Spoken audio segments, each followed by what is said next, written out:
अभी आपके बीच से कुछ नौजवानों की कमेटी बनाई गई है कि ये जो इंसाफ मंच का ये जो बैनर है अरवल सरजमी तमाम जुल्म के खिलाफ संघर्षों का एक चमकता सितारा रहा है।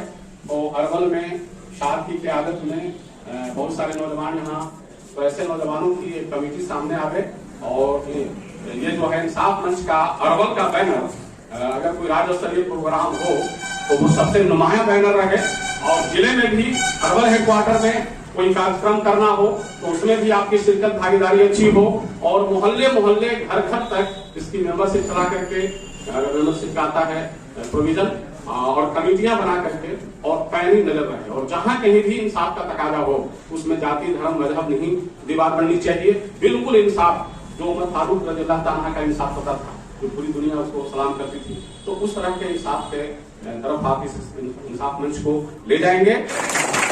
इंसाफी हुई है वो सिर्फ इस वजह से हुई थी कि ये अल्पसंख्यकों की आवाज उठाते थे, ये दलितों के खिलाफ होने वाले नाइंसाफी के खिलाफ आवाज उठाते थे और आज यही वजह है कि उनके साथ साथ शाहजहां साहब को भी जेल के सलाखों में ही कुर्बानी देनी पड़ी।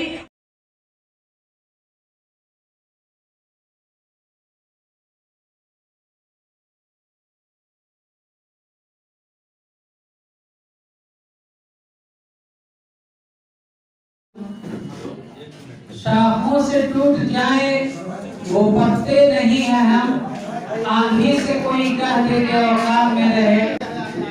आज की इस सभा की अध्यक्षता कर रहे, इंसाफ मंच की अध्यक्षता कर रहे हमारे जिला कमेटी सदस्य और हम सब नौजवानों के रहनुमा, हमारे अरवल डिस्ट्रिक्ट के लिए एक फिक्र को रखने वाले हमारे बड़े भाई शाहजाद भाई, हमारे साथी कॉमरेड राजनारायण जी, कॉमरेड महेंद्र जी, हम सब के रहनुमा, हमारी कौम के रहनुमा कॉमरेड अनवर आलम जी, जिला कमेटी मेंबर और एफवा की राज्य कार्यकारिणी हमारी गार्जियन लीला वर्मा जी और हमारे बहुत सारे मित्र, हमारे गांव में के हसन भाई, सवलपुरा के हमारे खुर्शीद भाई, हमारे मनोवर भाई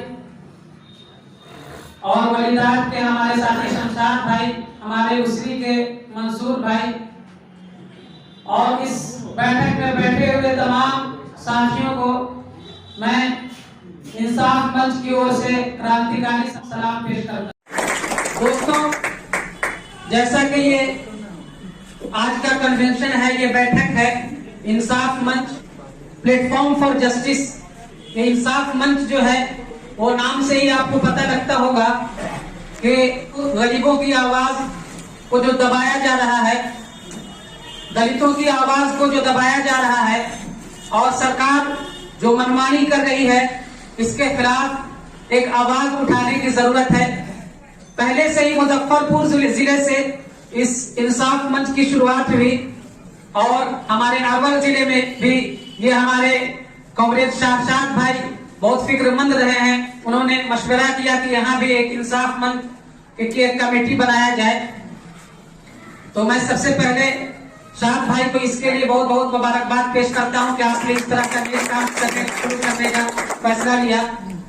दोस्तों, जैसा कि इस्लाम हमें सिखाता है, हर मजहब हमें सिखाता है, हदीस में भी है कि जिस तरह से जुल्म करना गुनाह है, आपको किसी पे जुल्म करना नहीं है तो जुल्म सहना भी एक बहुत बड़ा गुनाह है।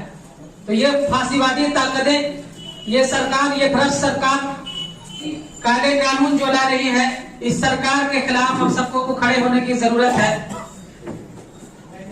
और इंसाफ पसंद लोग जो भी हैं, इससे सारे लोग धीरे धीरे जुड़ेंगे। क्योंकि आप देख रहे हैं कि सरकार की तरफ से ये भाजपा की सरकार कितनी जोर और जबरदस्ती हम सब पर कर रही है। तो मैं ज्यादा कुछ नहीं बोलूंगा क्योंकि हम सबके बड़े नेता हमारे कॉमरेड अनवर साहब मौजूद हैं। अभी हम लोग उनके सामने बहुत ही छोटे हैं, बस शुरुआत किया है हमने। मैं भी जॉब कर रहा था, अच्छे जगह पे अल्हम्दुलिल्लाह जॉब कर रहा था। मैं हाफिज कुरान भी हूँ, इंजीनियर था IOCL में, लेकिन लॉकडाउन में जब घर आया तो गरीब की हालत देखकर ऐसा लगा कि सिर्फ आराम में रहना ये शायद अच्छा नहीं है। दूसरों के लिए भी सोचना होगा, गरीबों के लिए भी सोचना होगा और समाज के लिए भी सोचना होगा। तो समाज को सोचने के लिए, समाज के लिए जो आगे बढ़ने के लिए इसमें कुर्बानियां देनी पड़ेगी, बहुत सारी कुर्बानियां पेश करनी पड़ेगी। और आप तमाम लोगों से गुजारिश है कि इस लड़ाई को हम अकेले नहीं लड़ पाएंगे, आप सबका भी साथ होना जरूरी है। आप तमाम साथी जितने भी लोग मौजूद हैं, तमाम लोगों से गुजारिश है कि इंसाफ मंच की इस बैठक में आगे भी हमारा साथ दें। इन्हीं चंद बातों के साथ मैं अपनी बात को खत्म करता हूँ। हमारे बीच में अब कॉमरेड सिरानी जी हैं, जो इस इंसाफ मंच के उपाध्यक्ष होंगे। मैं चाहूंगा कि वो आए और अपनी बात रखें। आज के इस कार्यकर्ता बैठक की अध्यक्षता कर रहे हैं कॉमरेड शाहजहां भाई, इंसाफ मंच के और CPIML के स्टेट लीडर कॉमरेड अनवर साहब, जिला कमेटी सदस्य कॉमरेड त्रिभुवन शर्मा जी, कॉमरेड महेंद्र जी, कॉमरेड अवधेश जी और कॉमरेड महेश जी, और इस मीटिंग में मौजूद तमाम बुजुर्ग नौजवान दोस्तों, आप सबों को इनकलाबी सलाम पेश करता हूँ। साथियों, आप लोगों को मालूम है कि देश के अंदर लगातार फांसीवाद और फिरकापरस्ती ताकतें जो है मजबूत हो रही है और लगातार अक़लियतों पर, दलितों पर और बुद्धिजीवी वर्ग और महिलाओं पर तरह तरह के अत्याचार हो रहे हैं। तो इस समय इंसाफ मंच की उपयोगिता और बढ़ जाती है कि जहां कहीं भी अन्याय हो रहा है वहां पर इंसाफ मंच जो है से पहले भी लड़ते रही है और अभी भी ये लड़ाई जारी रहे। साथियों, क्योंकि आज देश का हर तबका जो है से इस सरकार से परेशान है, हर एक जगह पे आंदोलन हो रहा है। अभी दिल्ली के बॉर्डर पर किसानों का आंदोलन चल रहा है और बेरोजगारों का कहीं आंदोलन चल रहा है। मतलब हर तबका जो है से इस सरकार से परेशान है और आंदोलन में है। तो इस वक्त जो है से इंसाफ मंच के जो है उपयोगिता और बढ़ जाती है और इंसाफ मंच का जो उपयोगिता बढ़ती है वो आप सब लोगों की, जो अमन पसंद लोग हैं, जो इंसाफ पसंद लोग हैं, उन सारे लोगों की जवाबदेही बढ़ जाती है। क्योंकि ये फांसीवादी सरकार अक़लियतों पर जो है से आतंकवादी होने, नौजवान जो अक़लियत के नौजवान हैं, जो पढ़ने लिखने वाले लोग हैं, उनको लगातार जो है से आतंकवादी या और किसी मसले पर टारगेट करके उसको जेल में डाल देती है। 5-10 साल उसका जो है से जेल में ही कट जाता है। फिर वो बेचारे निर्दोष साबित होते हैं, लेकिन उनका 10 साल 15 साल बर्बाद हो जाता है। और इसी तरह से दलितों पर भी लगातार जो है से क्या कहते हैं, नक्सलवादी और ये वो का जो है से उस पर भी हमला हो रहा है। तो इस समय में, इस दौर में जो है से इंसाफ मंच को जो है और मजबूत करने की जरूरत है और वो मजबूती आप सब लोगों से वो मिलेगी। इसलिए जो है से आप लोग जो है इंसाफ मंच की जो है मजबूत कीजिए। और चूंकि स्टेट के जो इंसाफ मंच के लीडर हमारे अनवर साहब भी आए हुए हैं, अच्छे वक्ता हैं जो सारी बात बताएंगे। देश का कारपोरेटीकरण और किसान विरोधी काले कानूनों के खिलाफ किसानों का ऐतिहासिक प्रतिवाद, इन 3 विषयों पे आज इंसाफ मंच के बैनर से अरवल के सांस्कृतिक हॉल में आज के आयोजन की सदारत कर रहे सदर साहब, इस मौके पे मौजूद इस शहर के बुद्धिजीवी साथियों, भाकपा माले के नेता त्रिभुवन जी, महेंद्र जी, महेश जी, चौधरी जी और मुखिया जी सहित तमाम दोस्तों, मेरे बुजुर्गों, आप सबको मैं अपनी ओर से इनकलाबी सलाम करता हूं। दरअसल इंसाफ मंच बनाने की जो परिघटना है, जो वाकया है, मुजफ्फरपुर में जब एक टीचर को या एक साइकिल पंचर बनाने वाले मुसलमान को जब NIA उठाती है कि पटना ब्लास्ट में था, तो वहां के माले के साथियों ने और आम हिंदू भाइयों ने इसको बड़ा उनको तकलीफ थी। अरे भैया, ये तो आज तक पटना गया ही नहीं है। इस कबीर बेचारा गरीब मुसलमान 4-5 परिवार को पालता है, साइकिल का पंचर बना के हम लोगों का साइकिल पंचर बनाता है, दूसरा कोई काम जानता ही नहीं है और कभी गया ही नहीं है यहाँ छोड़ करके। और ये जो मास्टर है कोचिंग वाले, ये भी तमाम हिंदू लड़के लड़कियां पढ़ते हैं, बड़े ही कैरेक्टरफुल और बहुत जहीन और तेज हैं और बड़े अच्छे तालीम देते हैं। तो ये एनआईए की एक गिरफ्तारी इस नाम पर कि ये पटना ब्लास्ट के ये सब जिम्मेवार हैं, ये आतंकवादी हैं, ये बम ब्लास्ट किए हैं, ये हिंदू भाइयों को बुरा लगा और उन्होंने पुलिस से बगावत कर दी और उन नौजवानों को छुड़ा लिया। ये घटना थी, एक अनोखी घटना थी इस देश में। पहली बार ऐसा हुआ था कि मुसलमान को, एक नौजवान को, दो नौजवान की गिरफ्तारी होती है इस नाम पर। पूरे देश में माहौल बना दिया गया है कि मुसलमान आतंकवादी होता है और पटना ब्लास्ट भी मुसलमान नौजवान किया है और मोदी को मार डालना चाहता है। इसके बावजूद लोगों के जहन में आ गई कि ये शुद्ध रूप से बीजेपी की गुंडागर्दी है और कहीं से भी ये ब्लास्ट में शिरकत कर ही नहीं सकते। इनको हम बचपन से जानते हैं, ये साइकिल पंचर बनाते हैं, ये मास्टर साहब जो हैं, जो आज कोचिंग चलाते हैं, ये हम लोग के गोद में पले बढ़े हैं। तो ये अदा अच्छी नहीं लगी। अरवल के आप जिला में भी लोगों को याद अच्छी नहीं लगी। वही फलां साहब के लड़का, डॉक्टर साहब के परिवार के लोग हैं, ये बच्चे जो है तो हम लोग के घर आंगन में खेले कूदे हैं, पले बढ़े हैं, पढ़े हैं, इंजीनियर बने हैं, ये आतंकवादी हो नहीं सकते। तो ये खास करके मुजफ्फरपुर में जिस ढंग से पुलिस से लोग लड़ करके, जूझ करके और लोगों ने छुड़ा लिया, ये अदा जो है बहुत भाई कामरेड दीपांकर जी को, भाकपा माले के राष्ट्रीय महासचिव को, और जो रात दिन चिंता में रहते हैं कि इस देश के दलितों के ऊपर के शोषण को, अकलियतों के ऊपर होने वाले मुजालिम को कैसे खत्म किया जाए। तो दीपांकर जी की पहली नजर इस पर गई, इस जो है परिघटना पर, इस हादसे और इस वाक्य पर वो काफी मुतासिर हुए, गौर किए। तब उनको लगा कि ऐसे लोगों की एक टीम बननी चाहिए और वो टीम जो है अगर पूरे बिहार के पैमाने पर डेवलप की जाए तो एक बेहतर जो है प्लेटफॉर्म बन सकता है।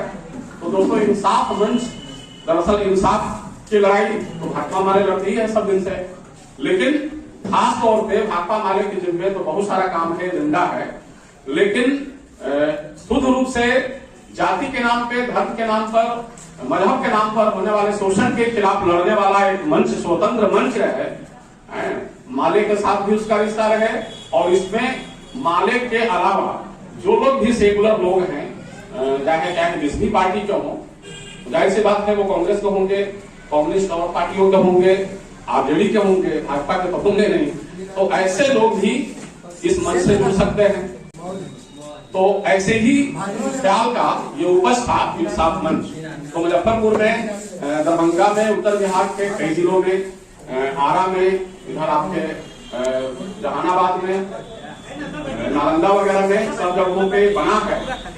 तो दरअसल इसमें हिंदू और मुस्लिम दोनों को मिला करके कमेटी बनाई जाएगी। इसमें सेकुलर मिजाज के नॉन मुस्लिम भी रहे और मुस्लिम भी रहे, तो दोनों को मिला करके एक टीम बनाई जाएगी, एक कमेटी बनाई जाएगी, उसी का नाम है इंसाफ मंच। और जाहिर सी बात है कि अगर दलितों पे कोई जुल्म होता है, मुजालिम होते हैं, कोई भी तरह के दुखद वारदात होते हैं, तो इंसाफ मंच के बैनर से अगर मुस्लिम नौजवान भी उस पर पहल लेंगे तो समाज में बेहतर संदेश रहेगा।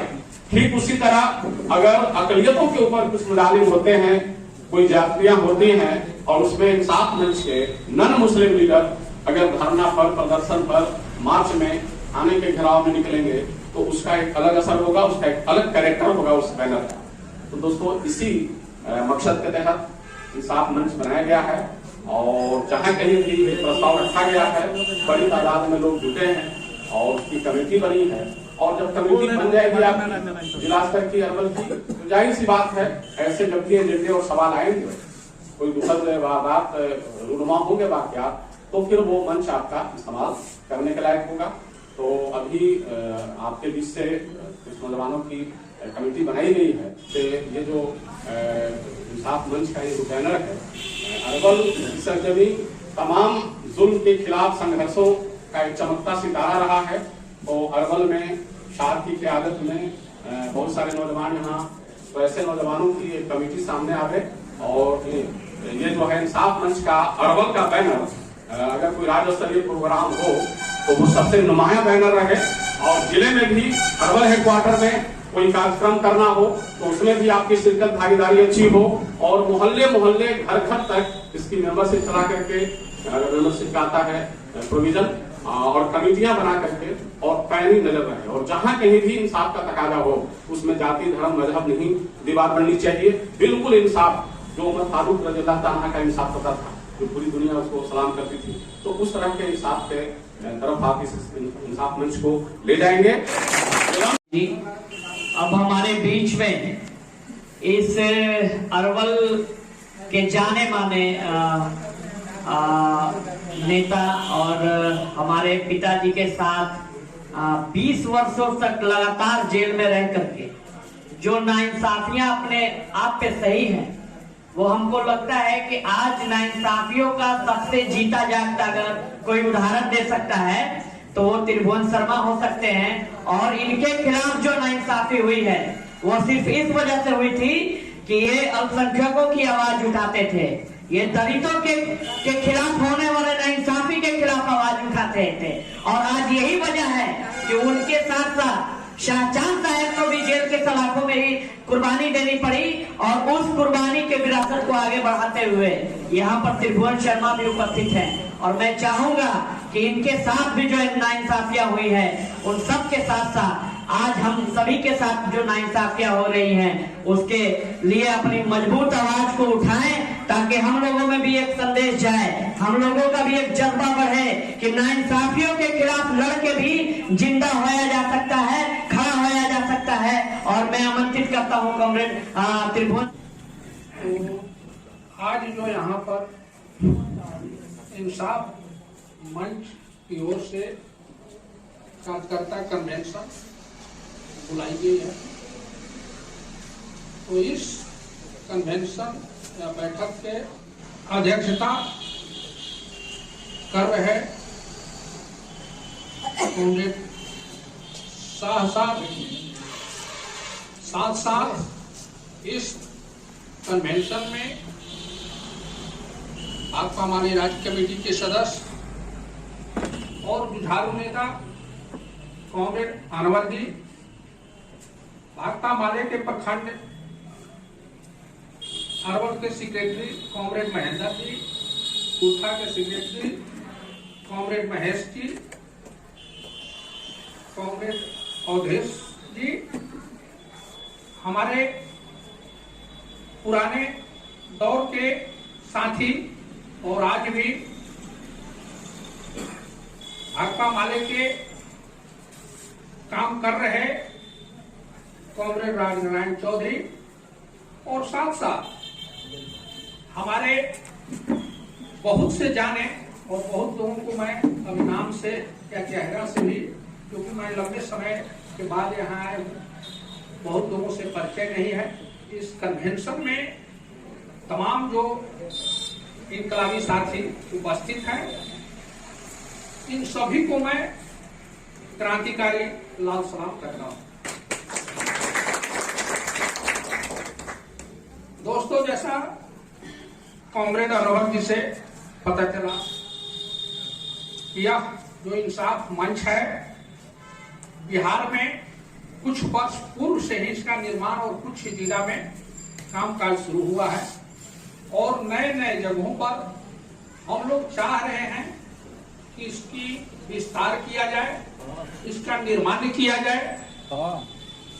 तो दोस्तों, जो आप कहीं भी कोई नए कमेटी बनाते हैं, नए संगठन बनाते हैं, यानी लोगों का एक समूह बनाते हैं, तो सबसे पहले आपको समझना होगा, आपको यहां से चलना होगा, नीचे से, यानी नीचे से चलना होगा, यानी समाज के बारे में सोचना होगा। जिस समाज में आप रह रहे हैं, जिस धरती पर रह रहे हैं, जिस वातावरण में रह रहे हैं, उसके हिफाजत के बारे में सोचना होगा। उसके टोटल जो आपको रहन सहन सांस्कृतिक विरासत है, उसके बारे में आपको समझना होगा कि हम यह आप नाम से इसका नाम दिए हैं इंसाफ मंच, यानी इंसाफ करने वाला, और इंसाफी लोग हैं, उसके खिलाफ हम एक समूह बना रहे हैं। तो ये समाज के बारे में आपको सोचना होगा कि कैसा समाज हो, और वास्तव में समाज में क्या क्या बुराइयां हो रहा है, क्या कष्ट हो रहा है, हम इसको निर्माण कर रहे हैं जिस उद्देश्य से तो निर्माण कर रहे हैं। इंसाफ मंच है। इंसाफ मंच के मतलब है कि एक ईमानदार लोगों की, स्वच्छ लोगों की एक कमेटी बनाए और जो समाज पर अत्याचार हो रहा है, अन्याय हो रहा है, हम यहीं से लेके चले तो समाज यह रहता कहाँ है? यह रहता है धरती पर। यानी धरती के मतलब है राष्ट्रीयता के बारे में, जहां हम रहे उस धरती के बारे में, इस समाज के बारे में। हम जब जन्म लिए हैं तो इस दोनों चीजों की सुरक्षा करना हमारी जिम्मेवारी है। यह समाज के लिए भी, तो समाज पर क्या क्या अत्याचार हो रहे हैं, यह धरती कैसे, राष्ट्र कैसे हमारे जो रहने के लिए है, इसको बेदखल इससे कोई नहीं कर दे, इसका भी हिफाजत करना हमारी जिम्मेवारी है। कन्वेंशन और बैठक में उपस्थित अध्यक्षता कर रहे भाकपा माले जिला कमेटी के सदस्य और इनकलाबी नौजवान सभा के अध्यक्ष कामरेड साथ और इस कन्वेंशन में आए हुए छात्र, नौजवान, इंसाफ में भरोसा रखने वाले लोग, पत्रकार बंधु और जहां तक मेरी आवाज जा रही है, तमाम लोगों को मैं अपनी पार्टी की ओर से क्रांतिकारी सलाम करती हूँ।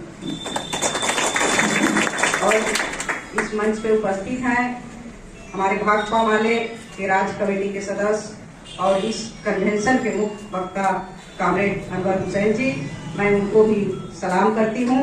और आज के दिन झारखंड में बगोदर से विधायक रहे थे कामरेड महेंद्र सिंह, मैं उनको श्रद्धांजलि देती हूँ। तो वहाँ के शासक वर्गों के जरिए उनको हत्या कर दी गई थी। वो चुनाव के समय में, चुनाव वहाँ हो रहा था, नॉमिनेशन हो चुकी थी, उस समय उनकी हत्या कर दी गई थी। एक दिन ही बचा था, उसी में उनके बेटा का भी नॉमिनेशन किया गया था। वहाँ की सिर्फ हम लोग साथियों, बहुत सारे लोग हैं, आपको पूरे विस्तार से बताएंगे कि देश में क्या हो रहा है और सरकार अभी किस तरह से सलूक कर रही है। पहले जिस तरह से फैलाया गया था कि ये मुस्लिम लोग जो एनआरसी के लिए लड़ रहे हैं, उसके खिलाफ लड़ रहे हैं, ये तो सिर्फ मुसलमान हैं। लेकिन इस बार वो नहीं कह सकते कि सिर्फ मुसलमान हैं, ये तो तमाम किसान हैं, वो किसी जाति का नहीं होते। किसान तो तमाम जाति के लोग होते हैं, तमाम वर्ग के लोग होते हैं, तमाम धर्म के लोग होते हैं। सरकार के सामने कुछ कहने के लिए नहीं है, कुछ बचा हुआ नहीं है, तो सरकार कह सकती है ये कुछ आरोप किसान पर लगा सकती है। वो जबरदस्त रूप से दमन तो नहीं कर पा रही है, लेकिन कर दे रही है। वो कहीं कहीं रास्ते खुदवा दे रहा है, इससे वहां जनता नहीं पहुंचेगी। लेकिन तभी आने वाले लोगों को कहीं न कहीं से रास्ता मिल जाता। वो चले आ रहे हैं, वो लड़ाई में शरीक हैं। वो किसान के पक्ष के लिए, किसान के लिए सेना भी उतर गए हैं लोग, सेना के लोग भी किसानों के पक्ष में बोल रहे हैं, किसानों के आंदोलन में अगुवाई कर रहे हैं, उनको मदद कर रहे हैं, खिलाने में, रहने में। दूसरे जगह से लोग, पूरे देश से लोग मदद करने के लिए उतरे हुए हैं, आए हुए हैं कि हम आपकी लड़ाई के साथ हैं, आपको मदद के लिए हम तैयार हैं। लेकिन ये सरकार नहीं सुनेगी। ये सरकार को आपको गद्दी से उतारना होगा। ये सरकार को रहने लायक की सरकार नहीं है। आपका देश के सरकार, आपका केंद्र का सरकार और बिहार का सरकार, ये दोनों ही सरकार के खिलाफ आपको आंदोलन तेज करना होगा। इसी बात के साथ मैं अपनी बात समाप्त करती हूँ। इनकलाब जिंदाबाद, इंसाफ मंच जिंदाबाद। क़ाल अल्लाहु तबारक व तआला फ़िल क़ुरानिल हकीम अऊज़ु बिल्लाहि मिनश शैतानिर रजीम बिस्मिल्लाहिर रहमानिर रहीम या अय्युहल्लज़ीना आमनू कूनू कव्वामीना बिल क़िस्त शुहदा लिल्लाहि वल वालिदैन वल अक़रबीन। मोहतरम बुजुर्गों, दोस्तों, आज इस स्टेज पे बैठने वाले हमारे साथियों और इस ठंडक के मौसम में दूर दराज से आने वाले हमारे मुअज़्ज़ज़ व मोहतरम मेहमानाने किराम, इस इंसाफ मंच के बैनर तले में मिल्लत इस्लामिया के नौजवानों, बुजुर्गों और हमदर्दों, समझ में कुछ नहीं आता कि छेड़ूं दास्तां कैसे। समझ में कुछ नहीं आता कि छेड़ूं दास्तां कैसे। कुछ बात कहूं तो बगावत है, कुछ बात कहूं तो बगावत है, रोलाऊं तो बगावत है। हर बात पे बगावत ही बगावत है। मिल्लत इस्लामिया के नौजवानों, सियासतदानों, हमदर्दों, आप जानते हैं मुल्क के हालात क्या है। मुल्क के हालात हम तमाम लोगों से छुपी हुई बात नहीं है, आया और जाहिर है। कभी यक्षा सिविल कोड की बात लाता है, हमारे भाई साहब बोलकर चले गए, मैं कहना नहीं चाहता, इन्होंने तफसील से बात कही है। समझने के लिए, सुनने के लिए ये मेरे भाई की बात काफी है। ये भाजपा कभी यक्षा सिविल कोड लाता है, कभी राम जन्मभूमि का बात लाता है, कभी बाबरी मस्जिद की बात लाता है, कभी काला धन की बात लाता है, तरह तरह की बात लाता है, कभी एनआरसी की बात लाता है। ये क्या है? इस मुल्क की आजादी के लिए, इस मुल्क की आजादी के लिए जब ये हिंदुस्तान अंग्रेजों की पंजों में जकड़ा हुआ था, तो इस हिंदुस्तान के बसने वाले, खास मुस्लिम हमारे हो या हमारे गैर मुस्लिम भाई हो, इन्होंने तन मन धन की बाजी लगा दिया और उसके बाद ये हिंदुस्तान आजाद हुआ। आजादी का मतलब ये होता है कि सबों को, आजादी का मतलब ये होता है कि इस धरती पे बसने वाले जितने भी लोग हैं, सबों को अपने धर्म के ऊपर इंसाफ और फैसले के साथ जिंदगी गुजारने का तरीका उसे हक दिया गया है।